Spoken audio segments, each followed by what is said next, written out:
तो finally guys आज मुझ जैसी गृहिणी को मिलने वाला है झाड़ू पोछा बर्तन टिफिन बच्चे और बहुत सारे घर के कामों से मुक्ति। नमस्कार प्रणाम, आप सबों का बहुत बहुत स्वागत है मेरे एक और सड़े हुए ब्लॉग में। तो गाइज आज फाइनली वो दिन आ ही गया जब से मेरा समर वेकेशन स्टार्ट हो रहा है। जी हाँ गाइज, मेरा ही समर वेकेशन, बिकॉज आजकल के बच्चों का तो समर वेकेशन होता नहीं है, हम जैसे पेरेंट्स का ही समर वेकेशन स्टार्ट होता है। आजकल के बच्चों का ना हर दिन वेकेशन है, पढ़ने ना बोलो ना तो ये एक पल भी ना पढ़े। तो गाइज हम जैसे मिडिल क्लास लोगों का ना समर वेकेशन नहीं होता है, बल्कि होता है मायका वेकेशन। लोग जाते हैं छुट्टियों में कुल्लू मनाली जम्मू कश्मीर और भी फलना ढिकाना डिबार की जगह भाई। और हम महिलाएं जाती है मायका टू ससुराल और ससुराल टू मायका, मिडिल क्लास वाली। चलो गाइज अब आपको कुछ रियलिटी चेक दे दिया जाए तो ये है भागलपुर का रेलवे स्टेशन जहाँ पर पीने का पानी लगाया गया है और इसकी जल निकासी की व्यवस्था बिल्कुल नहीं की गई है। देखो किस तरह से ये स्टेशन पर बह रहा है और पूरा प्लेटफॉर्म गंदा हो रहा है भाई साहब, देख लो। मतलब अगर मेरा ब्लॉग रेलवे वालों आप तक पहुंच रहा है ना तो प्लीज कुछ करो यार, मतलब बहुत गंदा लग रहा था देखने में। और सफाई 7 बज गए थे, बहुत लेट चालू हुआ था, तो मुझे लगा कि आप लोगों के साथ भी शेयर किया जाए ताकि कुछ जो जागरूक लोग हैं ना वो अपना काम अच्छे से कर सकें। तो प्लीज इस पर थोड़ा सुन लेना मेरी बात को।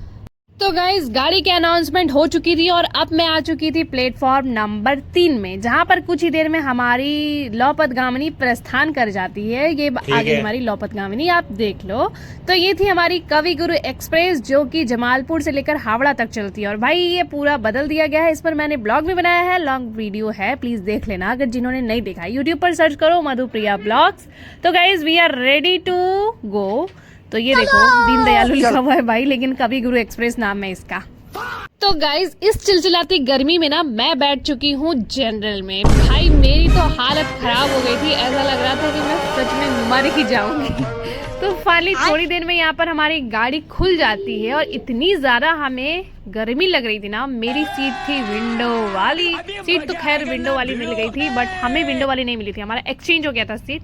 कुछ लोगों ने कहा कि आप हमारी सीट पर बैठ जाइए, हम आपकी सीट पर बैठ जाते हैं। इस चक्कर में ना मेरा कीमा निकल गया था क्योंकि धूप डायरेक्ट मेरी खिड़की से आ रही थी और जिससे मेरा तो हालत खराब हो गया था। माय गॉड यार, मुझे लगा मेरी सीट एक्सचेंज करना मुझे महंगा पड़ गया खत्म। और देखो कितनी धूप आ रही है यार, भयंकर वाली धूप थी। टाटा। जब हमें खिड़की वाली सीट नहीं मिली थी ना तो मुझे ऐसा लग रहा था कि मेरे साथ ही ऐसा क्यों हुआ कि विंडो हमें नहीं मिली, क्योंकि हम तीनों में से ना बउआ को विंडो चाहिए ही चाहिए, बट ऐसा मेरे साथ नहीं हुआ। तो मुझे लग रहा था कि सच में ऐसा क्यों हुआ, मैं उस टाइम सोच रही थी बट फिर मुझे रियलाइज हुआ कि भगवान जो करते हैं ना वो सबसे बेस्ट करते हैं।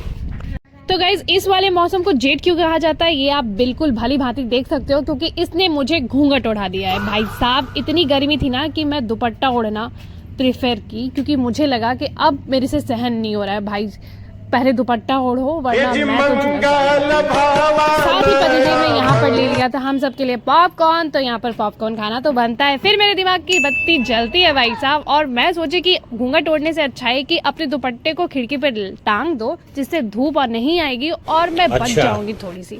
ठीक है। और सीरियसली गाइस आप यकीन नहीं करोगे ये ट्रिक काम कर गया यार, मुझे थोड़ी सी नहीं बहुत हद तक मुझे राहत हो चुकी थी।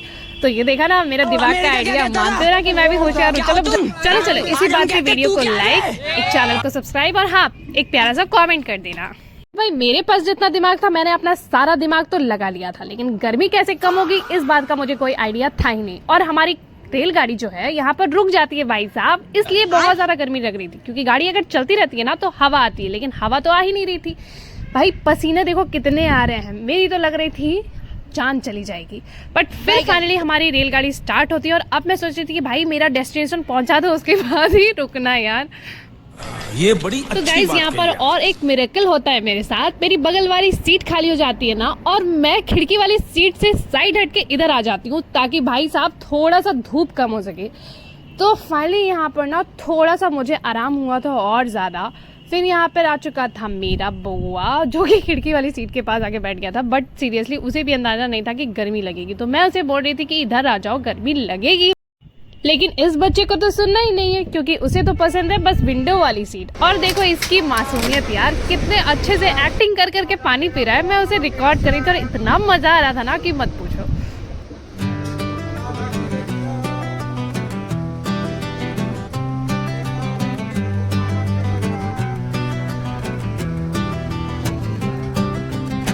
सिरे सिरे सिरे सिरे सिरे सिरे सिरे सिरे सिरे सिरे।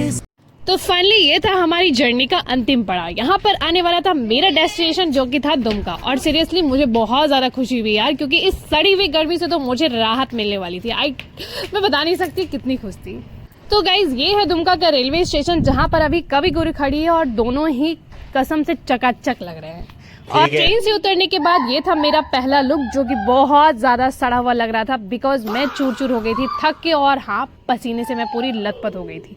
भाई साहब यहाँ उतर के भी गर्मी बहुत ज़्यादा लग रही थी, क्योंकि अब आप ट्रेन की सफ़र करके आए हो तो गर्मी ऑब्वियसली आपको ज़्यादा लगेगी ही लगेगी। तो यहाँ पर भी हमने घूंघट ओढ़ा और निकल पड़े अपने घर की तरफ। घर आके सबसे पहले हम बैठे कूलर की तरफ, क्योंकि भाई मेरी तो जान निकल जाने वाली। घर आ चुके हैं, कूलर चला रहे, भयंकर गर्मी। इसी के साथ आपसे विदा लेते हैं और ब्लॉग को करते हैं यहीं पर एंड। अब एक जल्दी से धांसू सा लाइक कर दो। मिलते हैं आपसे नेक्स्ट ब्लॉग में।